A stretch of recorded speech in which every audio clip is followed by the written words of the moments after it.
Hello. My name is Pat, and I am here to tell you about world history, Patrician.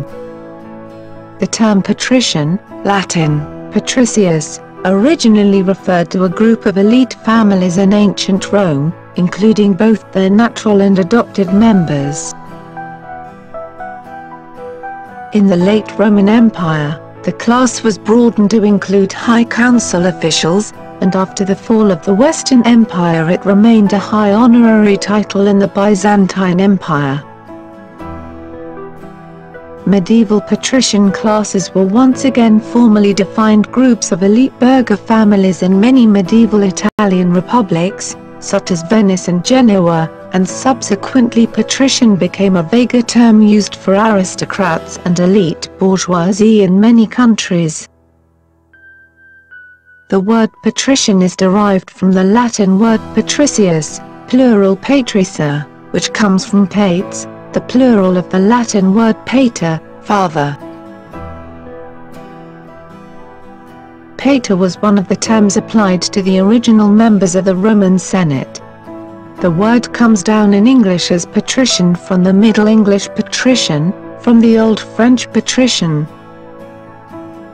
In modern English, the word patrician is generally used to denote a member of the upper class, often with connotations of inherited wealth, elitism, and a sense of noblesse oblige.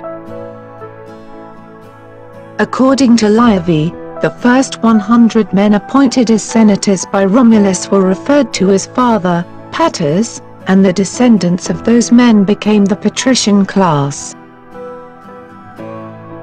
The patricians were distinct from the plebeians because they had wider political influence, at least in the times of the Republic. Patricians were bestowed special status as Roman citizens. They were better represented in the Roman assemblies. The comitia centuriata, the main legislative body, was divided into 193 voting centuriae, centuries. The first two houses, which consisted largely of patricians, together had 98 centuriae, a number which was enough to obtain a majority, despite the fact that they were fewer in number.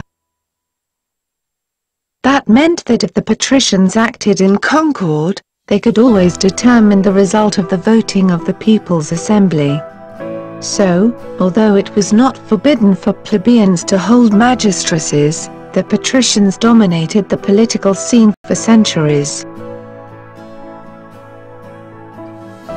The distinction between patricians and plebeians in ancient Rome was based purely on birth. Although modern writers often portray patricians as rich and powerful families who managed to secure power over the less fortunate plebeian families, most historians argue that this is an oversimplification.